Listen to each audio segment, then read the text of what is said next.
جب گھر میں ایک نیا مہمان آتا ہے تو والدین کا ہر لمحہ اس کی دیکھ بھال میں گزرتا ہے۔ یہ ایک بہت ہی خوبصورت احساس ہے، لیکن کبھی کبھی تھوڑی فکر بھی ہو جاتی ہے۔ تو چلیے آج ہم نوزائیدہ بچوں کے ان اہم اشاروں کو سمجھتے ہیں جن پر نظر رکھنا ضروری ہے تاکہ آپ کا دل مطمئن رہے۔ اس گفتگو میں ہم کیا کیا جانیں گے؟ ہم بات کریں گے بچے کی سانس اور جلد کے رنگ پر، خوراک اور پانی کی کمی کی علامات پر، بخار اور انفیکشن کو سمجھیں گے اور غیر معمولی حرکات کے بارے میں بھی جانیں گے۔ اور آخر میں ہم ایک سیدھا سادہ ایکشن پلان بھی دیکھیں گے کہ کب ڈاکٹر سے بات کرنی ہے اور کب فوراً ہسپتال جانا ہے۔ اچھا، تو سب سے پہلی اور سب سے اہم چیز جس سے ہم شروع کریں گے وہ ہے بچے کی سانس اور اس کی جلد کا رنگ۔ یہ دو چیزیں اس کی صحت کے بارے میں بہت کچھ بتا سکتی ہیں۔ دیکھیں، سب سے پہلے تو یہ سمجھنا ضروری ہے کہ نوزائیدہ بچوں کا سانس لینے کا طریقہ ہم سے تھوڑا الگ ہوتا ہے۔ وہ کبھی تیز تیز سانس لیتے ہیں اور پھر کچھ سیکنڈز کے لیے رک جاتے ہیں۔ اسے پیریوڈک بریدنگ کہتے ہیں اور یہ بالکل نارمل ہے، اس میں گھبرانے کی کوئی بات نہیں۔ لیکن یہاں ایک بہت اہم بات ہے، اگر بچہ سانس لیتے ہوئے 10 سیکنڈ سے زیادہ کا وقفہ لے تو یہ نارمل نہیں ہے۔ یہ ایک ایمرجنسی کی علامت ہو سکتی ہے اور ایسی صورت میں فوراً طبی مدد حاصل کرنی چاہیے۔ اب آتے ہیں جلد کے رنگ کی طرف۔ کبھی کبھی آپ دیکھیں گے کہ سردی سے بچے کے منہ کے آس پاس کی جلد ہلکی نیلی پڑ گئی ہے، یہ بھی عام بات ہے۔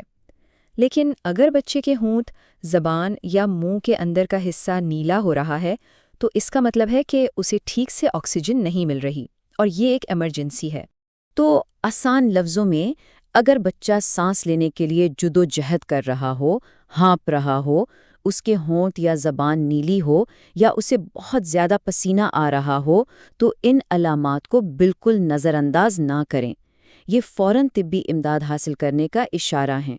سانس کی طرح ہی بچے کی خوراک اور اس کے جسم میں پانی کی مقدار بھی بہت اہم ہے، اور اس کا اندازہ لگانے کا سب سے اچھا طریقہ بچے کے ڈائپرز پر نظر رکھنا۔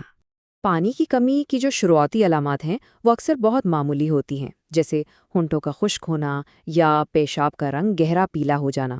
اگر ان علامات پر شروع میں ہی توجہ دی جائے اور بچے کو ٹھیک سے فیڈ کرایا جائے تو مسئلہ وہیں حل ہو جاتا ہے۔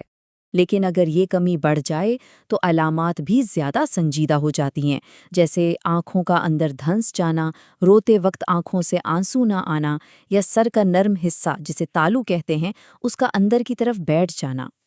یہ سب شدید پانی کی کمی کی علامات ہیں اور یہ ایک میڈیکل ایمرجنسی ہے۔ تو علاج کیا ہے؟ دیکھیں، ہلکی کمی کو تو گھر پر زیادہ فیڈ کروا کر پورا کیا جا سکتا ہے، لیکن اگر کمی شدید ہو تو پھر ہسپتال میں ڈرپ کے ذریعے فلوئڈز دینا ضروری ہو جاتا ہے۔ ہمارا اگلا اہم موضوع ہے بخار اور انفیکشن۔ نوزائیدہ بچوں میں بخار کو کبھی بھی ہلکا نہیں لینا چاہیے، کیونکہ ان کا مدافعتی نظام یعنی بیماریوں سے لڑنے کی طاقت ابھی بہت کمزور ہوتی ہے۔ یہ نمبر اچھی طرح ذہن میں بٹھا لیں، 100.4 ڈگری فahrenheit یعنی 104 ڈگری فahrenheit۔ اگر نوزائیدہ بچے کا مقد سے لیا گیا ٹیمپریچر یہاں تک یا اس سے زیادہ پہنچ جائے تو یہ بخار ہے۔ اس صورت میں فوراً اپنے ڈاکٹر کو فون کریں۔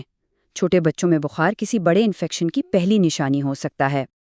اور یہ بھی یاد رکھیں کہ ٹیمپریچر صحیح طریقے سے لینا بہت ضروری ہے۔ چھوٹے بچوں میں سب سے مستند طریقہ مقد یعنی ریکٹل ٹیمپریچر ہی مانا جاتا ہے۔ کبھی کبھی کوئی انفیکشن جسم کے اندر ایک بہت شدید رد عمل پیدا کر دیتا ہے، جسے سیپسس کہتے ہیں۔ یہ ایک جان لیوا میڈیکل ایمرجنسی ہے۔ اگر بخار کے ساتھ ساتھ بچے کی جلد پر دھبے نظر آئیں، وہ بہت زیادہ سست ہو یا اس کا سانس بہت تیز چل رہا ہو تو ایک لمحہ بھی ضائع کیے بغیر ایمرجنسی جانا چاہیے۔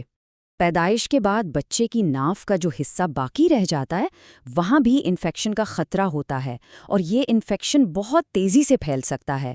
اگر ناف کے آس پاس کی جلد سرخ یا سوجی بھی لگے، وہاں سے کوئی بدبو آئے یا پیپ نکلے تو یہ بھی ایک میڈیکل ایمرجنسی ہے۔